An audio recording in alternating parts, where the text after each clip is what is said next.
ভারতীয় সীমান্তে বাংলাদেশ যে জিনিস দেখাইছে এতে ভারতীয়দের ঘুম কিন্তু হারাম হয়ে গিয়েছে।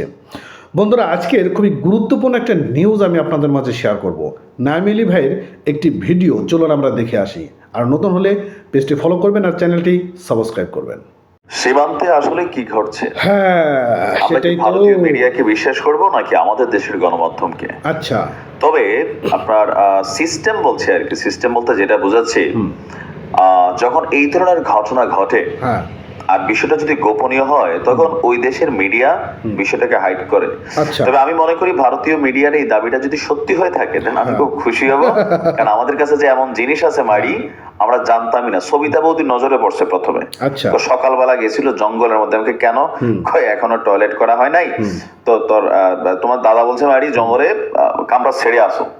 তো যেই গেলাম তারপর দেখলাম আকাশের মধ্যে কি যেন উঠছে, মাইরি প্রাকৃতিক করবো নাকি আকাশের জিনিস দেখবো। আচ্ছা। সবিতা বলতে দৌড়ে গেছে বাড়ির মধ্যে, যা বলতেছে শুনছো ওগো শুনছো, তো বলতেছে কি, তো দেখো মারি আকাশে কি উড়ে। আচ্ছা আচ্ছা। তো পরে দাদা বাইরে আসলো, এসে দেখে একটা ড্রোন। আচ্ছা। তাও কিসের ড্রোন?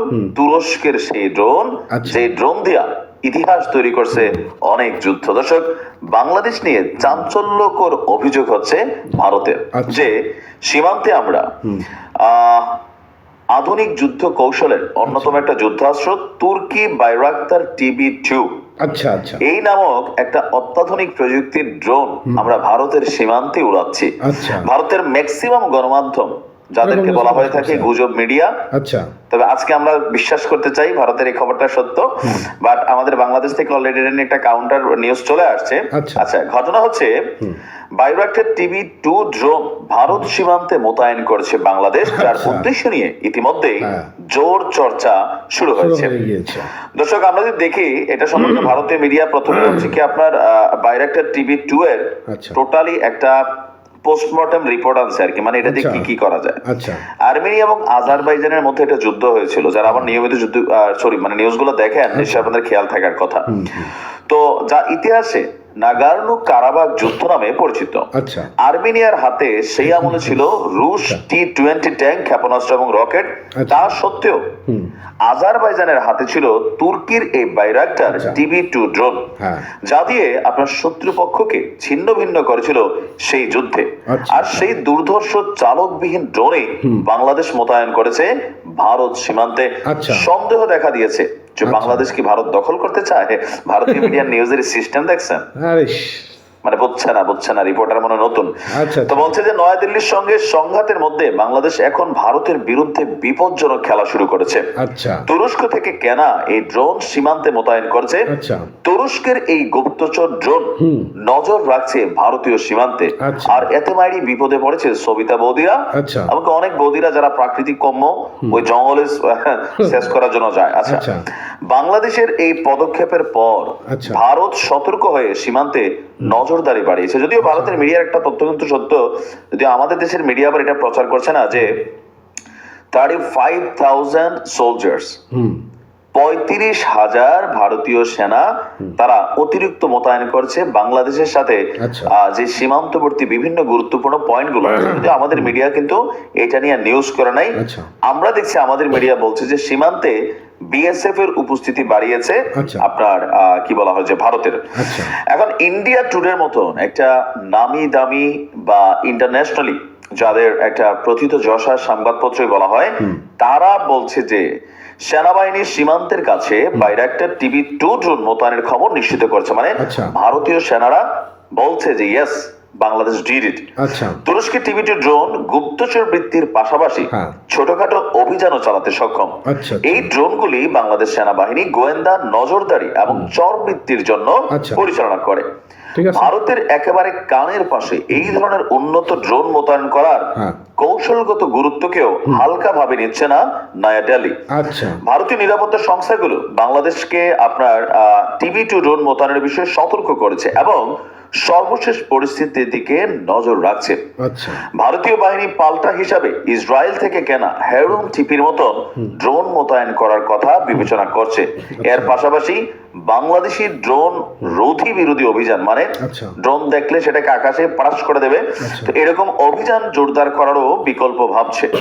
এখন বলা হচ্ছে যে ভারতের কাছে এই মুহূর্তে অবশ্যই ভারতের কাছে অনেক ধরনের মেশিনারিজ আছে, কিন্তু এই ঘটনা আসার পর আমাদের বাংলাদেশ কি বাংলাদেশ দাবি করছে যে এই অভিযোগটা ভিত্তিহীন, বাস্তব। প্যার কিয়া তো ডানা কিয়া সাহাব।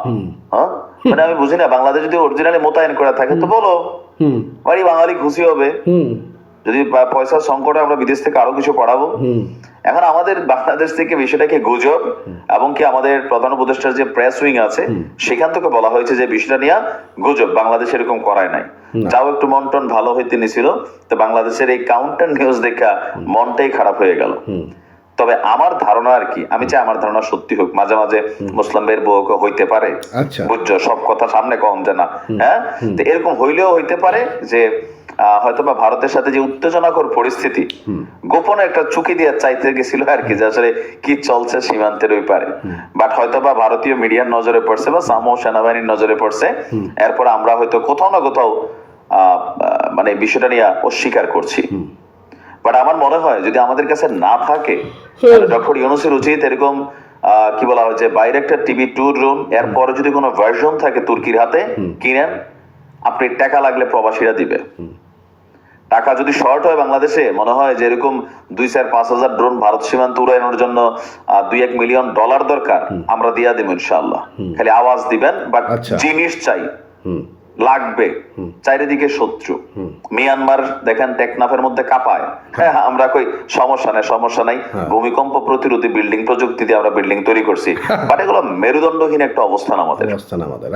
আমরা সবসময় সংযমের পথে হাঁটি, আমাদেরকে কি লাইলো আমরা বলি থাক, বুঝছে না, নতুন বলে আমরা কিন্তু সাইরা দিই। ওয়াজও কিন্তু এই লেভেলে বের হয় আমাদের দেশে, দেখছেন, নতুন। কিন্তু এইভাবে যদি অলওয়েজ আমরা চলি, যে ধরেন আমাদের টেকনাফের মধ্যে মর্টার শেল আইসা পড়তেছে, ভারতের থেকে এইসব ঘটনা হচ্ছে, আর আমরা ভাবি যে না আমরা কারোর সাথে শত্রুতা না, আমরা সবার সাথে বন্ধুত্ব।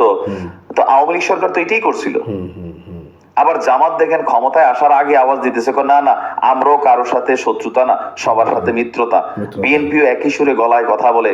তাহলে এই দেশে কোন সেই রাজনৈতিক দল যারা রাষ্ট্র ক্ষমতায় বসার পরে বলবে আমার সীমান্তে একটা মর্টার শেল তো দূরের কথা, তোমাদের বোমার যদি একটা স্প্লিন্টার ওই দেশের জমিনে পড়ে, তাহলে আমাদের এখানে আমরা 3টা ফুটাইয়া তোমাদের এখানে পাঠাই দিব।